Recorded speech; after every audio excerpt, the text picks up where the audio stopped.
Surga adalah tempat di akhirat yang dalam Al-Quran Allah Subhanahu wa Ta'ala menggambarkan sebagai tempat yang luar biasa indah. Setiap makhluk yang beriman kepada Allah Subhanahu wa Ta'ala pasti berharap untuk meninggalnya ketika mereka sampai pada kehidupan abadi di akhirat kelak. Melalui Al-Quran, Allah Subhanahu wa Ta'ala telah menjanjikan kenikmatan tiada tara dan tak bisa terjangkau oleh bayangan manusia.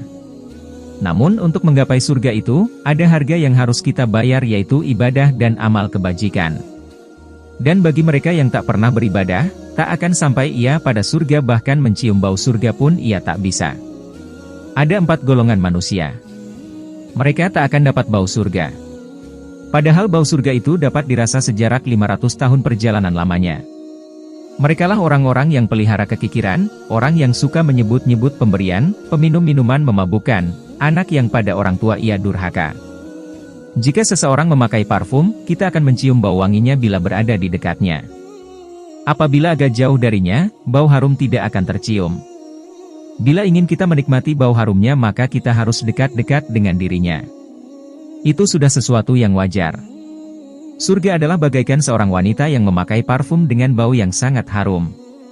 Keharuman surga tercium hingga jarak yang sangat jauh. Kita tidak dapat membayangkan berapa jauhnya jika disebutkan 500 perjalanan. Kalau manusia tidak mampu mencium bau harumnya surga, seberapa jauh dari surga sebenarnya dia berada? Mengapa ada manusia yang demikian jauhnya dari surga? Surga seperti juga wanita cantik berbau harum tersebut, tidak mau dekat-dekat dengan mereka yang tidak disukainya. Misalnya, wanita tersebut tidak suka dengan perokok.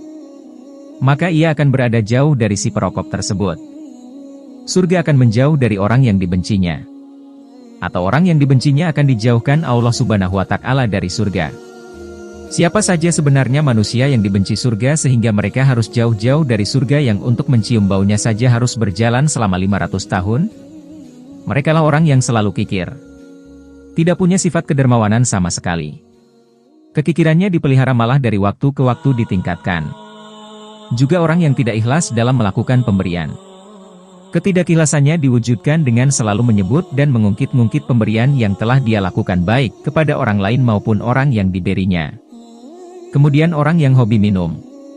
Sudah jelas mulut mereka bau, otak mereka kacau dan bicaranya ngelantur. Jangankan surga, wanita di dunia saja akan takut dan menjauh terhadap pemabuk seperti itu.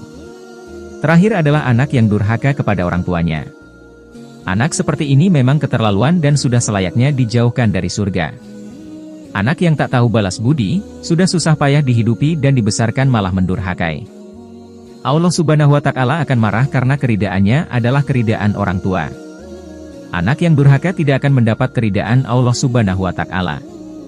Artinya, tidak akan mendapatkan surganya.